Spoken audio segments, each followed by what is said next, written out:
कालू कौवा एक पोटली में अनाज के दाने लेकर आगे बढ़ रहा था।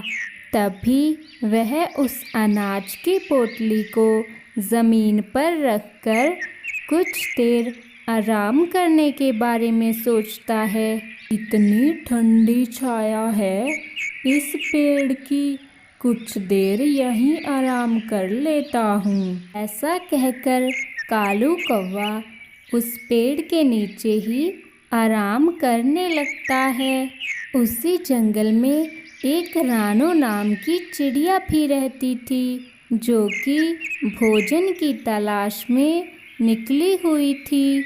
अरे अरे, इस भयानक गर्मी में प्यास भी बहुत लगती है। मैं पहले पानी पीकर आता हूँ, फिर यहाँ से अपना अनाज लेकर जाऊँगा। ऐसा कहकर कालू कौवा पानी पीने चला जाता है, लेकिन उसके जाते ही वहाँ पर रानो चिड़िया आ जाती है। वाह, इस पेड़ की छाया में बैठकर तो बहुत आराम मिल रहा है, और इस पोटली में इतने सारे दाने किस पक्षी के हो सकते हैं। रानो चिड़िया वहाँ पर बहुत देर तक बैठी रहती है, लेकिन वहाँ पर कोई पक्षी दाने लेने नहीं आता। आखिरकार रानो चिड़िया उन सभी दानों को उठाकर अपने घर ले आती है। कालू कौवा नदी से पानी पीकर वापस आता है। अरे, किस पक्षी की इतनी हिम्मत हुई जो मेरा भोजन चुरा ले गया? छोड़ूंगा नहीं उस चोर को। कालू कौवा वहाँ से अपने घोंसले में लौट आता है। अरे, मेरे पेट में तो चूहे दौड़ रहे हैं, किससे भोजन मांग कर लाऊं? कालू कौवा अपनी पड़ोसन रानो चिड़िया के पास भोजन मांगने जाता है। रानो, मेरी बहन, आज मेरे पास कुछ भी खाने को नहीं है, कृपया मुझे कुछ दाने दे दो, मुझे बहुत भूख लगी हुई है। कोई बात नहीं कालू कौवे, मैं तुम्हें कुछ दाने दे देती हूँ, उससे तुम अपना पेट भर लेना। रानो चिड़िया जैसे ही दाने लेकर आती है, तो इतने सारे दाने एक साथ देखकर कालू कौवा रानो चिड़िया से पूछता है, रानो, तुम्हारे पास इतने सारे दाने कहाँ से आए? मुझे भी बता दो, मैं भी कल से वहीं से दाने ले आऊँगा। कालू कौवे, ये दाने मुझे नदी वाले पेड़ के पास मिले हैं। पता नहीं यह किस पक्षी के हैं, लेकिन मैंने वहाँ बैठकर बहुत इंतज़ार किया, लेकिन कोई भी पक्षी उन्हें लेने ही नहीं आया, और उन दानों को मैं घर ले आई।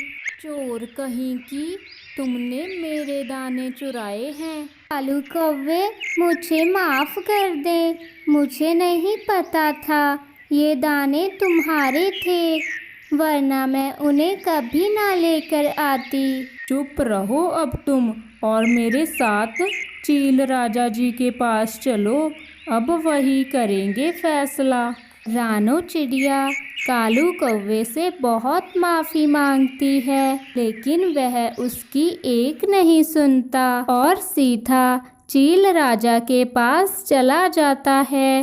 राजा जी, ये देखिए, इस रानो चिड़िया ने मेरे दाने चुराए हैं, इसलिए इसे सख्त से सख्त सज़ा सुनाई जाए। राजा जी, मेरी बात का यकीन करें, मुझे बिल्कुल भी नहीं पता था कि वो दाने कालू कौवे के हैं, वरना मैं वो दाने कभी ना लेकर जाती। देखो कालू कौवे, मैं तुम्हें और रानो चिड़िया को बहुत अच्छे से जानता हूँ। तुम अपने स्वार्थ के लिए किसी के साथ कुछ भी कर सकते हो, और रानो चिड़िया एक बहुत ही सुलझी हुई पक्षी है, और अगर तुम हमें सबूत लाकर देते हो कि वो दाने सच में तुम्हारे थे, तो हम रानो चिड़िया को सज़ा देने के लिए तैयार हैं। हाँ हाँ राजा जी, मैंने वो दाने कबूतर से लिए थे। आप चाहें तो उससे पूछ सकते हैं। चील राजा कबूतर को बुलाते हैं और वह बता देता है कि कौवे को दाने उसी ने दिए थे। राजा जी, आप इस रानो चिड़िया को हमारे जंगल से ही निकाल दें। ऐसे चोर पक्षियों का क्या पता, कुछ भी चुरा सकते हैं। सभी पक्षियों के कहने पर चील राजा रानो चिड़िया को उस जंगल से निकाल देता है। रानो चिड़िया दुखी होकर दूसरे जंगल चली जाती है। हे भगवान, इससे तो अच्छा होता मैं वह दाने ना ही उठाती। अपनी छोटी सी गलती की वजह से आज मैं इतनी बड़ी मुसीबत में पड़ गई।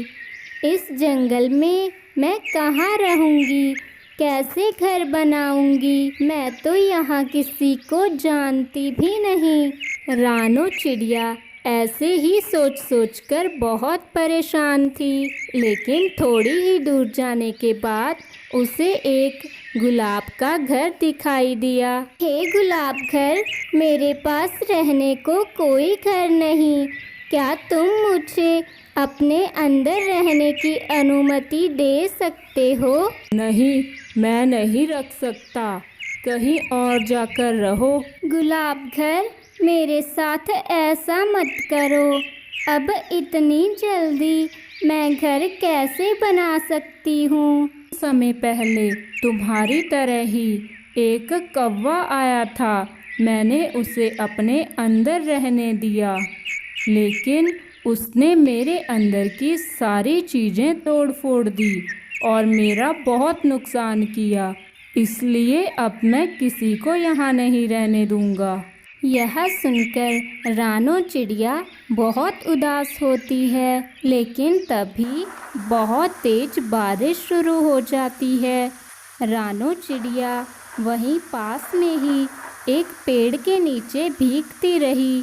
यह सब देखकर गुलाब घर को उस पर दया आ जाती है। चिड़िया, मुझे लगता है मैंने तुम्हें पहचानने में गलती की है। तुम उस धोखेबाज कौवे की तरह बिल्कुल भी नहीं हो, इसलिए तुम्हें यहाँ भीगने की कोई ज़रूरत नहीं। तुम मेरे अंदर रह सकती हो। यह सुनकर रानो चिड़िया बहुत खुश होती है और गुलाब घर के अंदर चली जाती है।